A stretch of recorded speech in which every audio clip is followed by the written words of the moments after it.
Hallo liebe Freunde, herzlich willkommen hier am Drei-Schlösser-Blick. Und wenn ihr wissen wollt, wo ihr denn findet und welche Schlösser man sieht, wenn es nicht ganz so diesig und trübe ist wie heute, na dann bleibt doch dran. Ich wünsche euch viel Spaß beim Anschauen und später beim Selbstentdecken und Ausprobieren.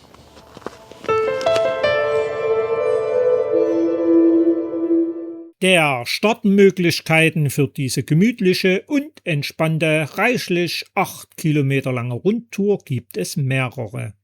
Ich habe mich für die sogenannte Landbrücke zwischen Chemnitz bzw. Niederwiesa und Flöa an der B 173, 180 sowie der Zschopau entschieden. Wie ihr seht, gibt's hier einen Streifen, an welchem bequem einige Autos parken können. Warum ausgerechnet hier? Wegen der Energie Cottbus Werbung natürlich nicht, sondern kommt bitte mal mit. Zunächst mittels der Brücke über besagte Zschopau, um anschließend sofort rechts abzubiegen. Hier beantwortet sich die Frage, weshalb ich die Landbrücke bevorzugt habe. Den Abschnitt hier auf dem kombinierten Rad- und Wanderweg finde ich nicht ganz so toll. Deshalb wollte ich ihn als erstes hinter mich bringen. Nichtsdestotrotz, schön ist es hier unten an dem nunmehr aus Flöha und Zschopau vereinigten Fluss allemal. Nicht zuletzt dank der wundervollen Sonne. Bereits von weitem grüßt das Gymnasium sowie das Auenstadion. Der Name des Stadions sagt ja alles. Hier ist die Flussaue der vereinigten Zschopau. Keine Ahnung, wer nach der Wende auf die Idee gekommen ist, hier zu bauen. Die Folge? Nicht nur eine Überschwemmung durch Hochwasser. Aber was soll's. In unser Blickfeld gerät die neue Fußgängerbrücke über die Flöa. Aber lasst euch von dieser nicht verleiten, denn wir müssen vorher links abbiegen in die Turnerstraße. Diese laufen wir schnurstracks geradeaus, die Feuerwehr im Visier, um nach dem Gymnasium ein weiteres Mal links abzuschwenken. Vielleicht klingt es ein wenig verwirrend, aber wie immer könnt ihr die GPS-Daten downloaden. Die Links findet ihr in der Beschreibung unter dem Video. Lasst euch übrigens nicht vom Schild Sackgasse abschrecken. Es gilt nicht für Radfahrer und Fußgänger und ich fand es hinten an der kleinen Siedlung wieder recht angenehm. Letztlich laufen wir hoch zur Chemnitzer Straße. Diese B 173 überqueren wir und können dazu diese Fußgängerampel nutzen. Keine 100 Meter laufen wir am Fußweg noch an der Bundesstraße entlang, ehe wir rechts in den steilen Weg abbiegen. Okay, der Name ist hier Programm, zumindest ein erstes kleines Stück. An der nächsten Kreuzung angelangt, biegen wir ein weiteres Mal rechts ab. Orientieren könnt ihr euch am Schild Tierarztpraxis bzw. dem hier aufgetauchten roten Punkt. Verlaufen ist auf der ganzen Tour eigentlich nicht möglich. Aber jetzt folgen wir ganz einfach immer weiter dem Straßenverlauf. Mehr oder weniger schöne Bilder, vor allem wenn wir uns umdrehen, auf die hier in unserer Region unvermeidliche Augustusburg werden uns geboten. Hier darf man dem Sprichwort folgend den lieben Gott einfach einen frommen Mann sein und die Seele baumeln lassen. Langsam, aber sicher höher gestiegen, entdecken wir nicht nur logischerweise erneut unsere wunderschöne Augustusburg, sondern der Blick geht auch über Niederwiesa, Euba hinweg auf den Rand von Chemnitz. Genau genommen den Zeisischwald. Sicher erinnert ihr euch noch gut an unsere gemeinsame Runde mit Fernblick und Urwald und alles am Rand von Chemnitz.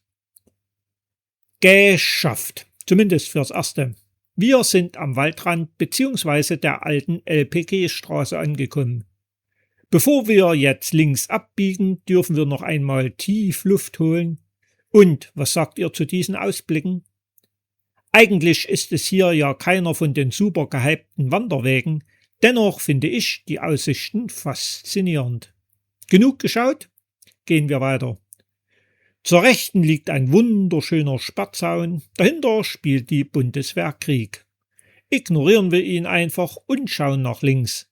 Ich für meinen Teil komme aus dem Schwärmen überhaupt nicht heraus. Mit jedem Schritt ändert sich die Ansicht und wird anders schön.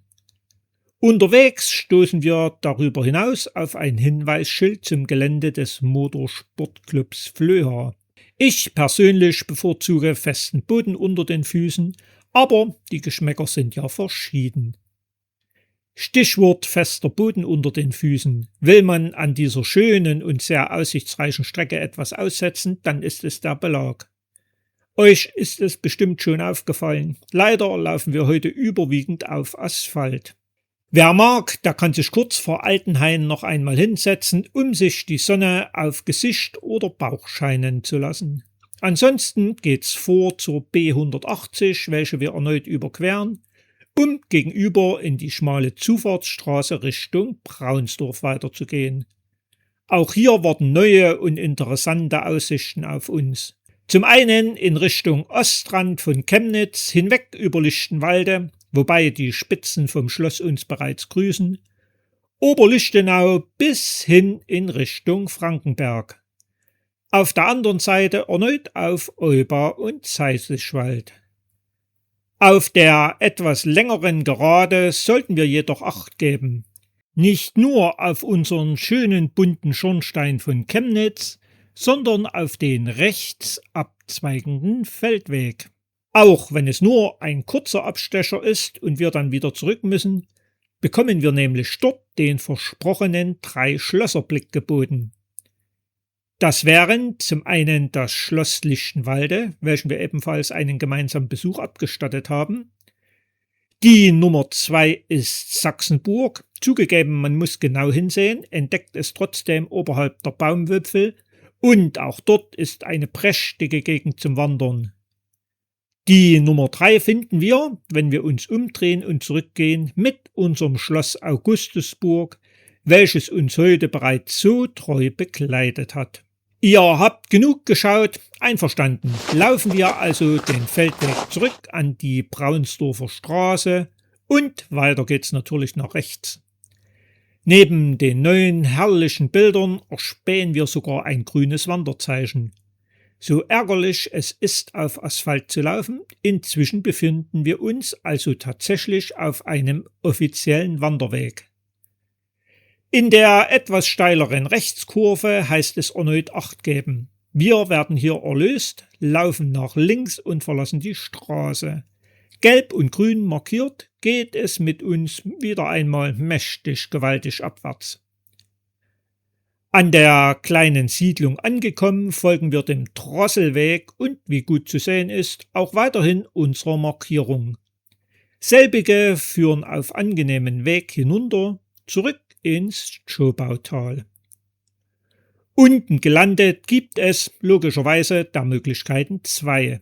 Zum einen in Richtung Braunsdorf-Lichtenwalde und an die uns ebenfalls bereits bekannte Schauweberei.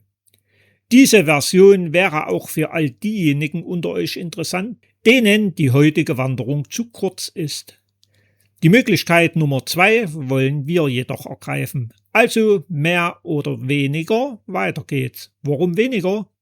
Weil direkt vor unserer Nase die Finkenmühle liegt. Ich hatte natürlich wieder einmal den falschen Tag erwischt und es war geschlossen. Aber grundsätzlich ist die Finkenmühle wirklich empfehlenswert. Wer wie ich vor verschlossener Tür steht, erfreut sich einfach weiterhin an dem schönen Tag und Weg. Freunde der Heimatgeschichte kommen auch noch auf ihre Kosten. Es gibt nämlich auf der rechten Seite noch etwas zu entdecken. Die Überreste des alten Mühlgrabens sind tatsächlich noch gut zu erkennen. Sind wir vorbei an 2 malerisch gelegenen Häusern, gilt es ein weiteres Mal Acht zu geben. Wir folgen nämlich nicht weiter der Dame vor uns bzw. der Zufahrtsstraße nach links oben. Wir biegen rechts auf den Rad- und Wanderweg ab. Ein Teil des Liederwanderweges, wie gut zu lesen ist, wartet auf uns. Ob es mit der nahen Gaststätte Finkenmühle zusammenhängt, dass wir hier ausgerechnet den Abschnitt Trink- und Scherzliederweg erreichen, ich weiß es wirklich nicht, finde es jedoch ganz amüsant. Neben Singen, keine Sorge, ich singe jetzt nicht für euch, schließlich will ich euch nicht quälen, können wir die Bilder der Zschopau ein weiteres Mal in vollen Zügen auskosten, denn wir kommen ihr hier wieder sehr nahe. Seht ihr, so schnell geht es. Vor uns liegt bereits wieder die Landbrücke und unsere heutige Wanderung neigt sich dem Ende. Hoch zur Brücke, erneut die Zschopau überquert und schon erreichen wir wieder unseren Parkplatz. Weiß aber jetzt jemand immer noch nicht, was es mit der Schauweberei in Braunsdorf auf sich hat, der sollte jetzt noch den entsprechenden Film dazu ansehen. Ihr würdet definitiv etwas verpassen.